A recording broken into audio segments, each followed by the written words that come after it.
BAs, what do we need to do here in terms of defining the change strategy? Very important that first we need to have the systems thinking. This is what I was talking about in the all the training sessions as well before as well, right? So we need to have systems thinking, a holistic perspective, looking at people, processes, organizational structures, technologies, information, all of these and everything needs to be looked at from that kind of point of view of holistic and a comprehensive outlook, not just narrow-minded niche kind of a look, not siloed, but a holistic perspective on all these different aspects. Then you'll be able to actually kind of understand better the relationships between or amongst these different entities, how we can really correlate. And there's a useful tool called Poppet, which would be helpful here to, which is basically simple aspect, a simple dimension of processes, people, organization, information, technology. So that's called Poppet. So pretty much what we just mentioned here. And in the context of this, so what we need to really look at is the people element is very, very important. You cannot ignore the people aspect. It's every business is down to the the people who run the business, who are working in that organization, who are buying the products or services offered from that business. It's all down to the people and how they relate to each other, how they view your product, the image of your product, and how they could potentially impact the direction in which this particular organization would go. So all of these very important. People element is very, very critical here. So obviously we should not miss that. But apart from the people, we also need to look at processes, products, services, offerings, the overall organization structure, the dynamics involved, the tools, the techniques, the technology, the kind of data information that we're capturing. All of these need to be looked at from that point of view, holistic point of view. And the other thing that needs to be brought to the table is obviously, as business analysts, the term business acumen is very important, because as we discussed, technology is important. Definitely technology is an enabler, technology is a medium, but then what is important is the business objectives, how much of business value we are delivering through our offering, through this process product that we have got. That's very, very important. So business acumen, business understanding of what we are trying to deliver for, and who we are delivering it for, and how we can deliver this. So all these things are really important, because that's what is going to ultimately decide whether all the effort that you have got is it going to be really fruitful or not. And it's required to have a fundamental, you need to have that foundation of the best practices, the principles that you have for the business. So obviously every decision that we take need to be weighed in from the context of the business perspective, the business principles, and the knowledge that we have from the point of view of business. Technology is important. Technology is the driver. Technology is the enabler. But ultimately, it's the business that needs to be considered in all the decisions that we've taken, and that needs to be the key, as I say, tipping the scales in terms of which direction we should go. Industry knowledge, again, connected to business acumen. Very important that we have a good knowledge about what industry market that we are in. If it is technology industry, what kind of digital technologies we have. If it is banking, what kind of banking regulations are being in vogue. How are the banking practices in general had been shaping up in the last few years, the cryptocurrencies, their impact. How is risk being perceived in banking?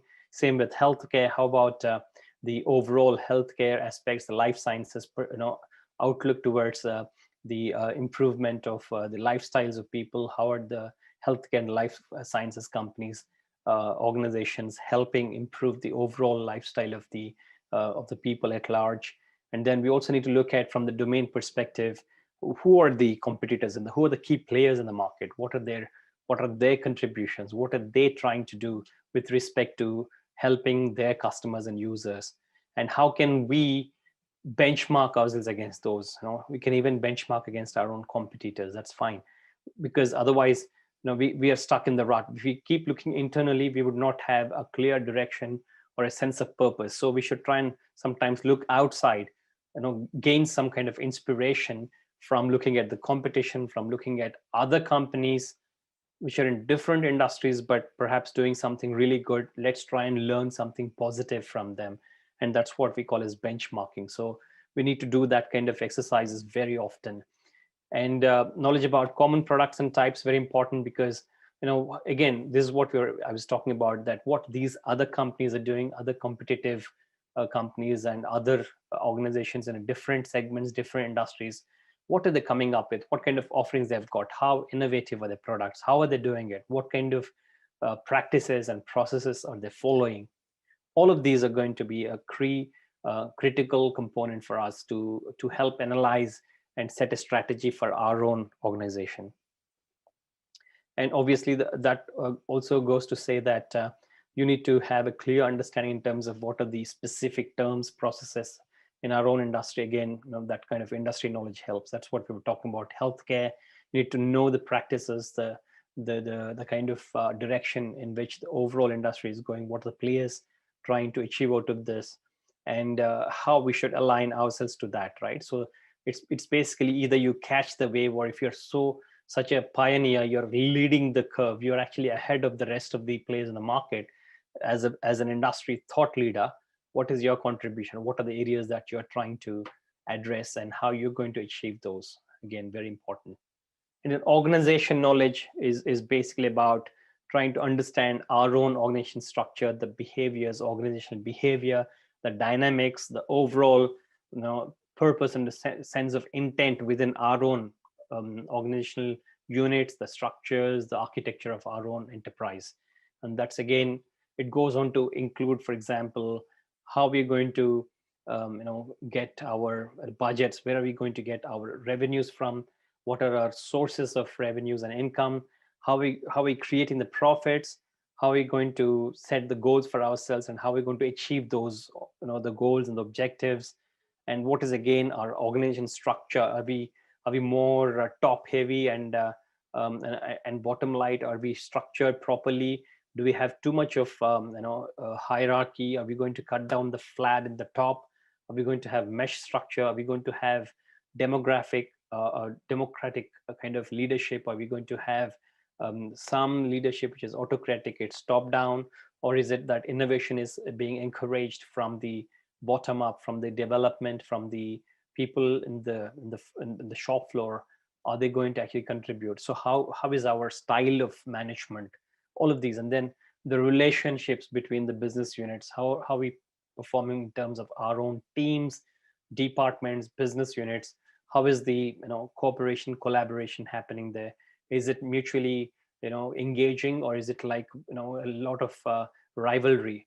It's okay to have rivalry so long as it is encouraging each other to be productive, but the rivalry should not kill the productivity. It should not be negative. So all of these need to be considered. And obviously, in terms of the key stakeholder positions, we need to consider, again, the organization structure, have the right people in the right place at the right time, so that we can take the right decisions.